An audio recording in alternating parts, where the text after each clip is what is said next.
Nitong mga nakaraang buwan nga, nahihilig ako sa panonood ng mga movie tungkol sa mga madre.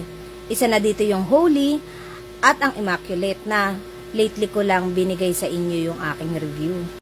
At ito nga First Omen, masasabi natin hindi naman kagaya ng Immaculate, pero isa rin siyang nun, American young nun, ang magpupunta sa Roma para ipagpatuloy ang kanyang pagsiservisyo bilang isang madre. Dito nga ay makikilala niya ang kanyang roommate. Itong roommate niya na ito ay tuturuan siya ng mga makamundong gawain kagaya ng pag-party-party, di ba bilang isang magsiservisyo bilang madre, bawal na bawal talaga ito. By the way, ang napuntahan niyang church dito sa Rome is merong orphanage at saka meron silang parang home of the age para sa mga senior citizen or retired na mga madre. Dito nila to inaalagaan. Rin ay makukot ang atensyon niya ng isang batang babae.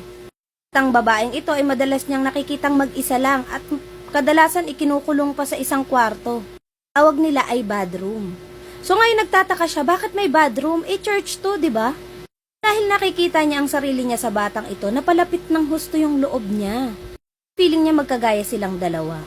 One time, meron sa kanyang nag-approach na isang weird na lalaki. Pero itong lalaki na to is mukha namang nagtatrabaho din sa loob ng church or parang tinatawag nilang pari.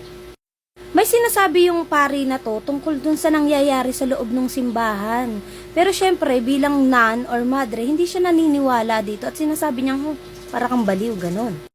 Pero nga dahil sa kanyang curiosity, sinunod niya pa rin ang kagustuhan ng pari na ito na mag-imbestiga ng tungkol sa mga kabataan na nandoon sa loob ng simbahan.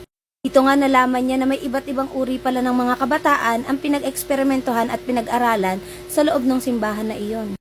At nang matuklasan at mapatunayan nga niya ang tungkol sa mga demonic ritual na ginagawa sa loob ng simbahan na ito, dali-dali siyang pumunta doon sa pari pero huli na ang lahat.